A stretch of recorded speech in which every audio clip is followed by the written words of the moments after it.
a professora Lieda Amaral e recebi esse maravilhoso convite do professor Luiz Antônio, que coordena a trilha trabalhista e previdenciária desse congresso fantástico que é o Pensar Contabilidade. São inúmeras palestras com profissionais das mais variadas áreas, todos renomados. Então, é de muito orgulho para mim poder conversar um pouquinho com vocês acerca deste tema e passar as minhas impressões. Basicamente, eu procurarei evidenciar alguns aspectos relevantes relacionados ao Instituto da Retenção das Contribuições Previdenciárias, quando se tratar de contratos de pessoas jurídicas, entre pessoas jurídicas. Eu sou contadora, tenho formação na área de engenharia de produção e também em tecnologia de informação e atuo no mercado há 3 décadas. E grande parte dessa minha atuação profissional foi em temas relacionados a este que eu estarei tratando nesse dia com vocês. Quando a gente fala na retenção de qualquer tributo, é importante você lembrar que a retenção nada mais é do que uma antecipação que você faz de um valor de um tributo devido pela pessoa jurídica à administração tributária.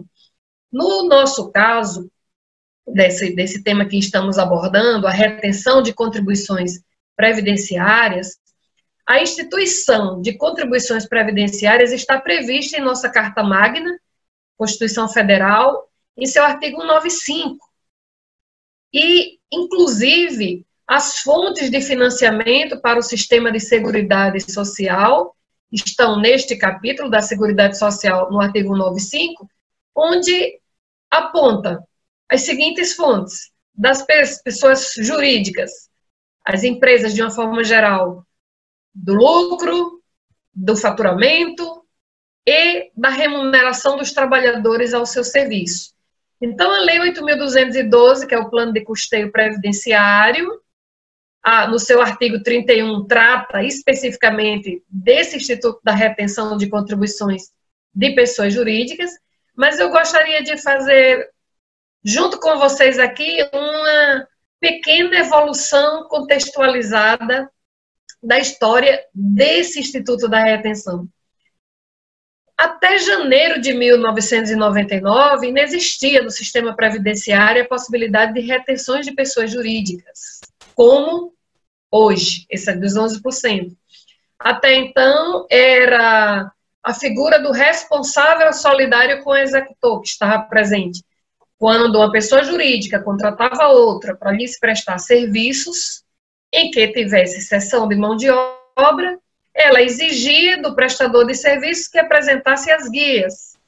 Se as guias de recolhimento não fossem apresentadas, ele poderia abater o valor dessas guias na íntegra e fazer o recolhimento em nome dessas pessoas jurídicas. Isso era até 99.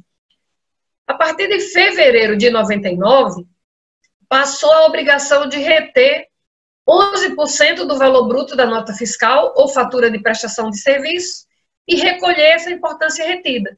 Então, para fins previdenciários, desde 1999 que nós convivemos com essa alíquota de 11% da retenção previdenciária.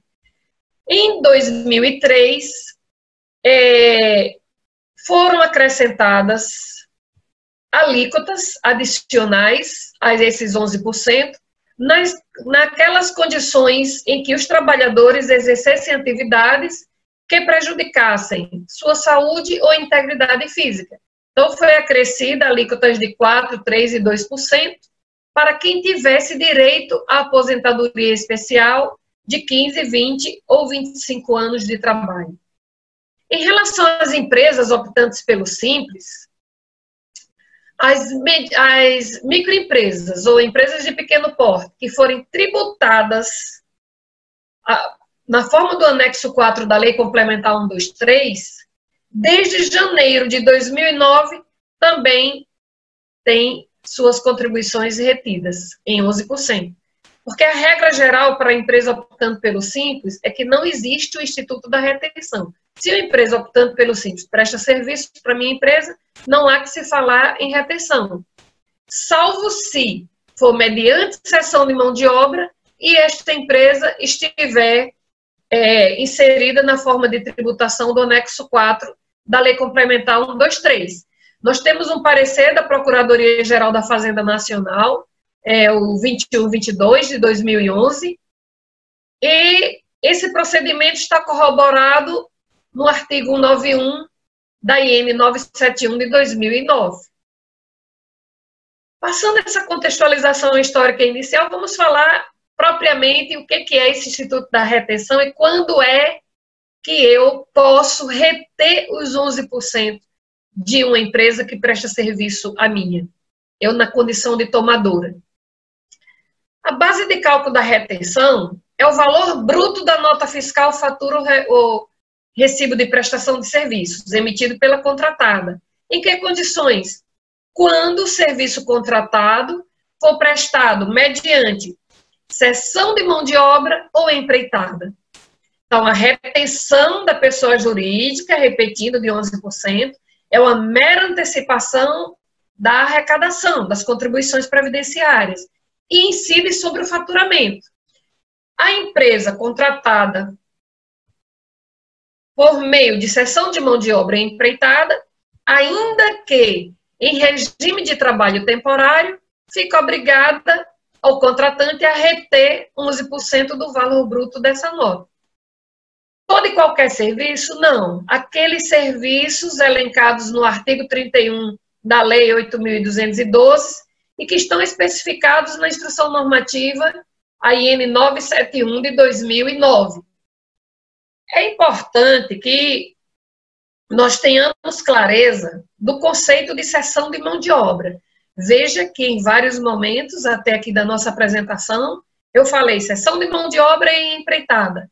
Então é importante que eu entenda o que significa cessão de mão de obra, que está disposto lá no artigo 31 da 8.212 e nos parágrafos 1º e 2º do Regulamento da Previdência Social de 99, no artigo 219, e tratado também na IN 971, em seu artigo 115. Cessão de mão de obra, lá no artigo 115, está disposto que é a colocação à disposição da empresa contratante de trabalhadores que realizem serviços contínuos em relação ao tomador de serviços, e esses serviços sejam prestados nas dependências do tomador ou na de terceiros indicados por esse tomador. Qualquer que seja a natureza de contratação e independentemente de ser em atividade meio ou em atividade fim da empresa. Então, qualquer tipo de serviço poderia, a priori, ser feito. Só que eu tenho que ter um cuidado. O que caracteriza a continuidade da prestação de serviço? Não tem a ver com periodicidade, não é se eu estou chamando todos os meses ou várias vezes no ano aquela empresa para prestar serviço, mandar aqueles trabalhadores me prestarem serviço. Tem a ver, sim, com a necessidade da empresa contratante, ser necessidade permanente, ser não eventual, a necessidade do serviço, do tipo de serviço executado. A empreitada da mão de obra também seja a retenção dos 11% em alguns casos. Que casos são esses? Aqueles em que for caracterizada empreitada parcial. Aí eu abro um parêntese para chamar a atenção que empreitada ela é considerada parcial quando o contratado não tem registro no Conselho Regional de Engenharia, o CREA, nem no Conselho Regional de Arquitetura, que é o CAU. Então, o conceito de empreitada está lá na Lei 8.212, também em seu artigo 31, inciso 3º. E a retenção previdenciária, tratada no artigo 31, em seus parágrafos 3º e 4º, e regulamentado pelo artigo 219 do RPS será sempre de 11%, regra geral, salvo se a contratada ela tiver sua atividade desonerada. Porque se ela tiver sua atividade desonerada, este percentual, desde 2003, ao invés de ser 11%, passou a ser 3,5%. Então, é importante a gente ter em mente que o fato gerador é a emissão do documento. Emissão do documento. Que documento? Nota fiscal, fatura ou recibo de prestação de serviço envolvendo cessão de mão de obra ou empreitada. E deve estar destacado a expressão retenção para a Previdência Social e o valor dessa retenção deve vir destacada. A competência de recolhimento será sempre dia 20 do mês subsequente ao da competência de emissão do documento a que nós nos referimos. Agora eu passo alguns pontos para atenção. Até aqui eu falei rapidamente o que era o Instituto da Retenção, que era uma forma de eu antecipar contribuições. A lei pressupõe que a retenção pelo tomador de serviço foi feita oportuna e regularmente, portanto, se ele fez o desconto, ele tem a obrigação de recolher até o dia 20 do mês seguinte. Agora, que pontos de atenção nós temos que trazer à nossa reflexão? Primeiro, em relação à conformidade. Por quê? Quando o governo lançou esse Instituto da Retenção, foi para que ele tivesse controle sobre esta arrecadação e, ao mesmo tempo, minimizasse a sonegação. A possibilidade do prestador de serviço, após receber o dinheiro do tomador, não fazer o recolhimento. Então, o governo pensou da seguinte forma: olha, vamos atribuir a responsabilidade ao tomador do serviço, porque na hora que ele for fazer o pagamento, ele desconta 11% e esse prestador de serviço, ele vai usar esses 11%, porque é uma antecipação, para abater das suas próprias contribuições previdenciárias, ou fazer compensação ou restituição desse valor que foi retido dos 11%. A prática mostra que há várias situações que geram riscos de multas e penalidades, levando o empresário a ter perdas financeiras. Que práticas são essas? Quando eu não tenho cuidado de olhar se aquele contrato abrange atividades que caracterizaria cessão de mão de obra ou empreitada. Quando eu não verifico se a nota fiscal emitida por aquele prestador de serviço, em sua descrição, a atividade corresponde àquela que consta do contrato e, por sua vez, consta do CNPJ, do CNAE do CNPJ do contratado. Então, é importante que eu olhe esses aspectos para não ser posteriormente cobrada. Porque vamos supor que havia uma prestação de serviço que fosse caracterizada a necessidade de retenção, o prestador de serviços, na hora de emitir a nota, não destacou. E o tomador, alegando não ter esse destaque, não fez a retenção. A lei presume que ele fez oportuno e regularmente. Então, mesmo ele não tendo retido, como ele é legalmente obrigado, ele é o responsável pelo recolhimento, ele teria que fazer o recolhimento no dia 20 do mês seguinte e, consequentemente, teria perda financeira, porque ele não descontou, mas ele vai ter a obrigação de recolher. Então, esse é um ponto, um aspecto importante a ser observado pelo tomador de serviço.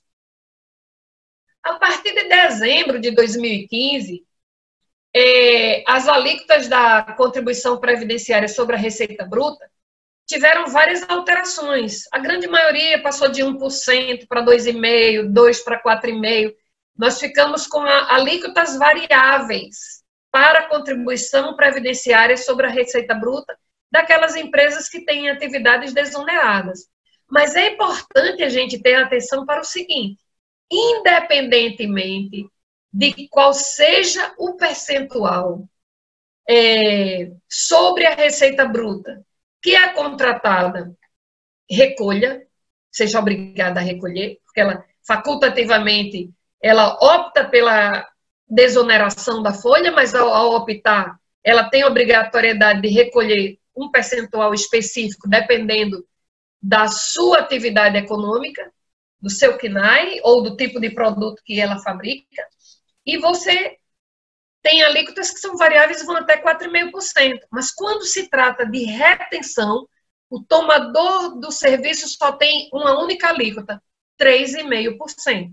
Então, vem uma empresa, uma construtora, prestar serviços para a minha empresa, ela é tributada em termos de contribuições previdenciárias, na alíquota de 4,5%. Eu posso reter 4,5%? Não. Você só pode reter 3,5%. O Instituto da Retenção só tem duas possibilidades. Ou eu retenho 11%, ou eu retenho 3,5%.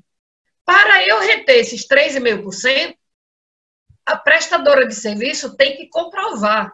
Ela declara, tem lá um anexo, um formulário anexo, que ela apresenta para o tomador de serviços e ela coloca no corpo da nota fiscal dela lá que ela possui atividade desonerada e por isso a retenção é de 3,5%. E se ela não colocar, você vai reter 11%, porque a obrigação é do prestador de serviço, não é do tomador de serviço ficar olhando se ela fez opção ou não pela desoneração, quando a atividade assim o permite. A sua responsabilidade é de reter.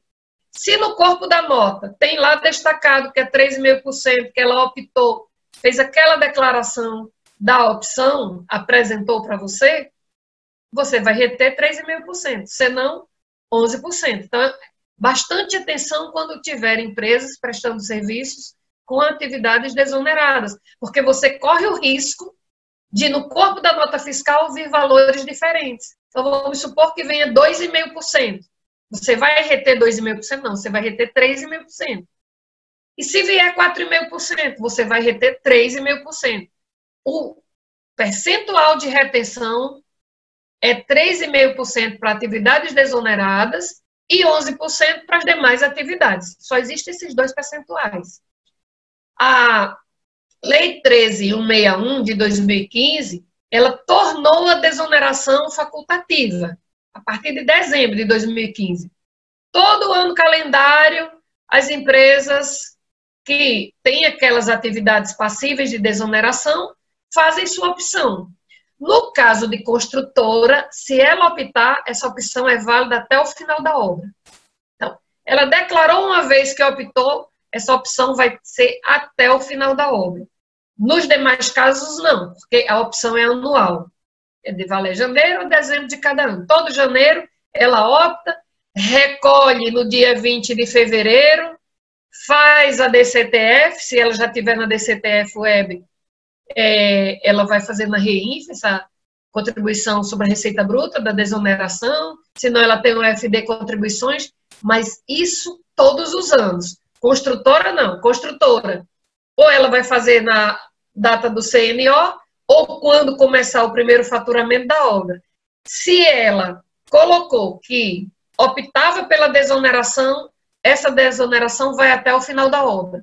Consequentemente, toda vez que essa construtora emitir uma nota fiscal para mim, o destaque será de 3,5%, até o final da obra, porque ela não tem a opção de ficar indo e voltando, ora sob folha de pagamento, horas desonerando. Quando não vem destacado, a sua retenção é de 11%. Então, empresa contratada, ela deve destacar na nota fiscal o valor da retenção de 3,5%, responsabilizando pela informação prestada. Está lá na IN 1436 de 2013, que tem inclusive um anexo que trata do modelo dela fazer a comunicação. Mas ela destacou na nota, você está protegido. Se não destacou, seu desconto é de 11%, porque a obrigação de destacar é do prestador de serviço. Então, esses são alguns pontos de atenção que a gente passou aqui para vocês, mas eu ainda tenho outros em relação ao tipo de prestação de serviços. Lieda, quando eu tenho uma dúvida quanto aos serviços prestados, onde eu vou buscar para ter segurança?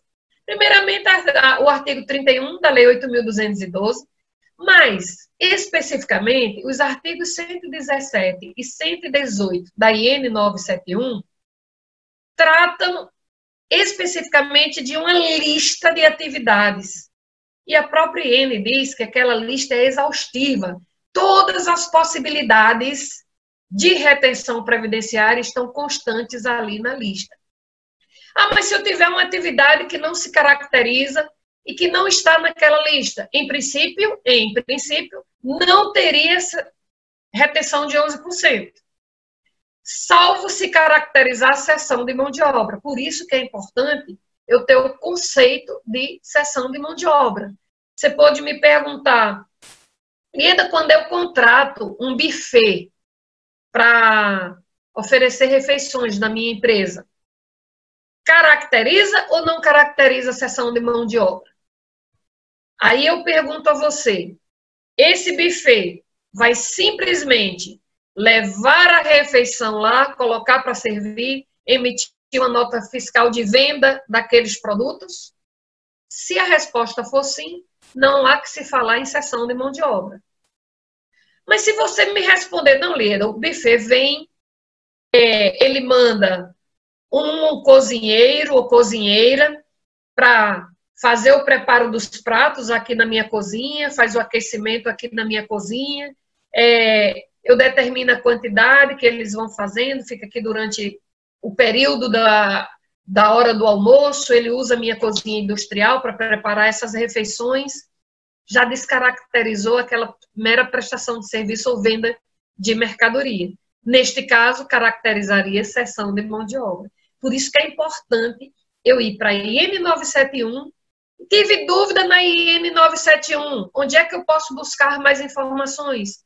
Vou ao site da Receita Federal e verifico as soluções de consultas, para ver se alguém mais não teve aquela mesma dúvida que eu em relação à aplicabilidade.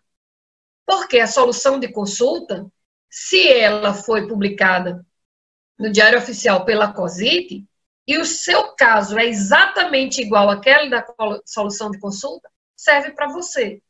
Não, Lieda, não encontrei nada. O que eu posso fazer? Você fazer a solução de consulta. Tem lá na página da Receita, você vai dizer qual é a sua dúvida em relação à legislação, qual é o seu entendimento na aplicação da legislação, se é A ou se é B, e a COSIT vai se manifestar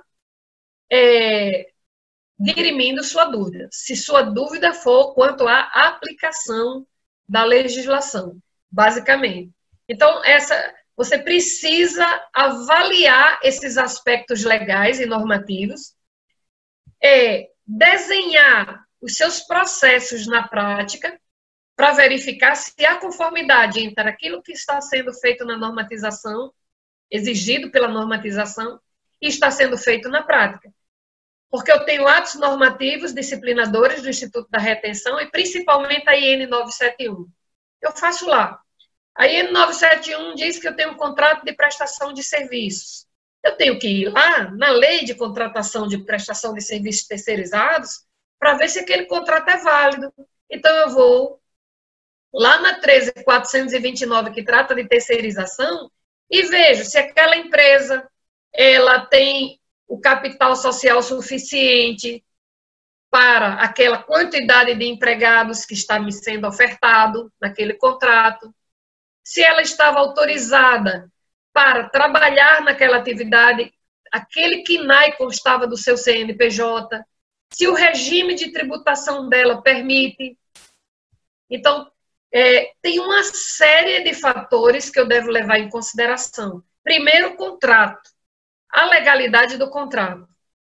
O contrato ok, então vamos ver a operacionalização desse contrato. Ao emitir a nota fiscal, a empresa teve o cuidado de detalhar o uso de materiais ou o uso de equipamentos que constavam no contrato. Se não constavam no contrato, ela teve o cuidado de discriminar na nota fiscal e observar aqueles percentuais que estão dispostos na IN 971 como base de cálculo mínima para a retenção dos 11%, ou dos 3,5%, se for o caso. Então, é o verificar essa conformidade para não ser surpreendida com uma possível autuação por parte dos órgãos fiscalizadores. Além disso, eu não posso esquecer que a fiscalização está cada vez mais equipada. O investimento em tecnologia, principalmente da Receita Federal e da Secretaria de Inspeção de Trabalho.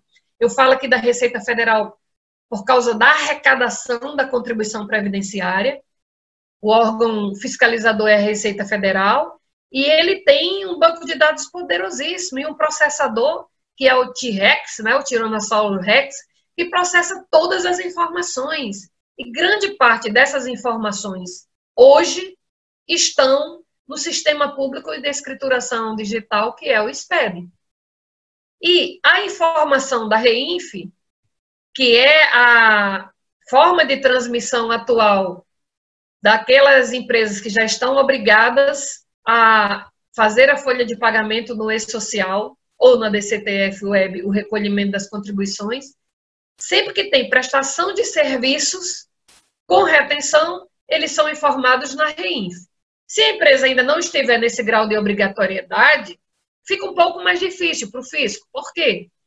Porque a informação ela é feita na GFIP e a GFIP é feita por valor integral. Mas a REINF detalha nota fiscal por nota fiscal.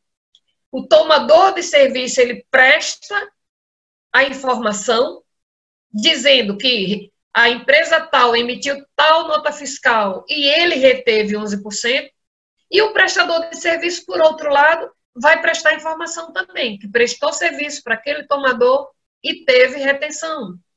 Além disso, eu preciso lembrar que a informação dos trabalhadores que prestaram serviços àquele tomador fazem parte do e-social.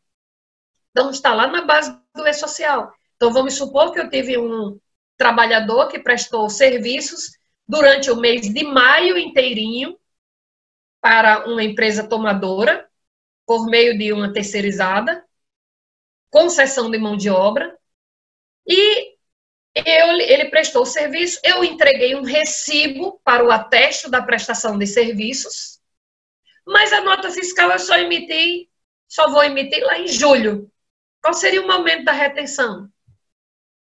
Olha, se emitiu recibo de prestação de serviços, você lembra que é o documento.